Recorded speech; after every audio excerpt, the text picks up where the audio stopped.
As we spoke about destiny, the next thing is a self-fulfilling prophecy.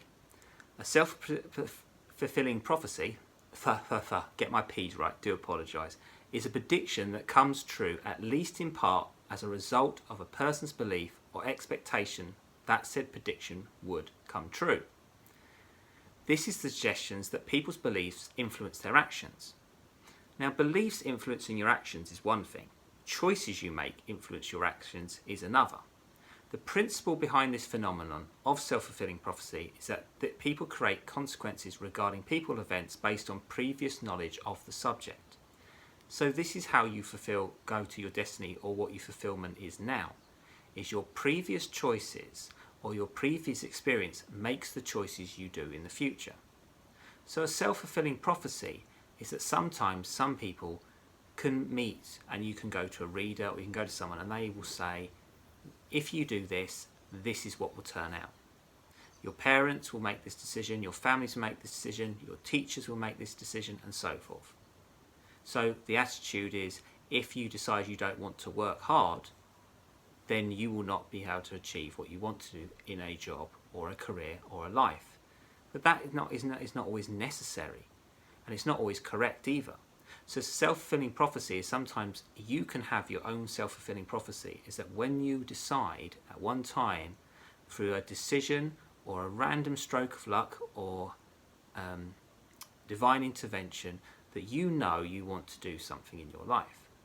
Now, my background, though I'm now a hypnotherapist and I do therapy and I've done holistic therapies for years, is not what my choice was wanted to be. When I was a child, I liked the idea of history, and the more I got into knowing about history, it didn't interest me. Then when I was about 7 or 8, I started writing. I always liked music and everything, but I started writing poems and songs.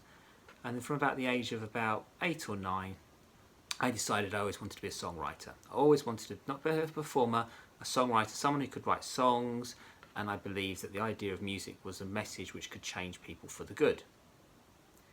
As time goes on, you try and do these things, and the idea is that you will work towards that, train, work hard, have discipline, and hopefully, by the stroke of luck, which it is, you get to write a song which goes on the radio, or you make money out of it, or you get the right opportunities, and you do a job you enjoy.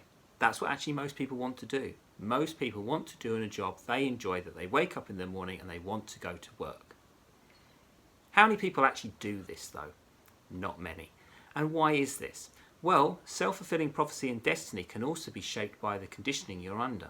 Now, it's quite interesting, when I've started becoming a holistic therapist and more into health conscious work from my mid-20s and late 20s onwards, my mum disclosed to me that before I was born, and when she was pregnant with me, that she went to a teller, like a fortune teller or a reader, and said that I would become an alternative doctor.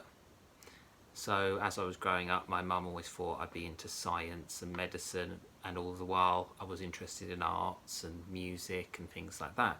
But she allowed me to do that because she said that was my explorative ways of finding out who I wanted to be.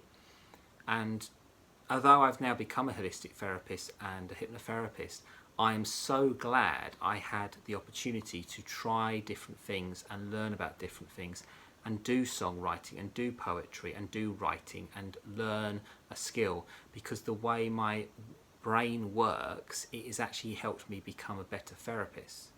Because the way we work as a musician is we're creative, but we also work on a frequency what other people don't always work on. And it's actually the same as very spiritual people do as well.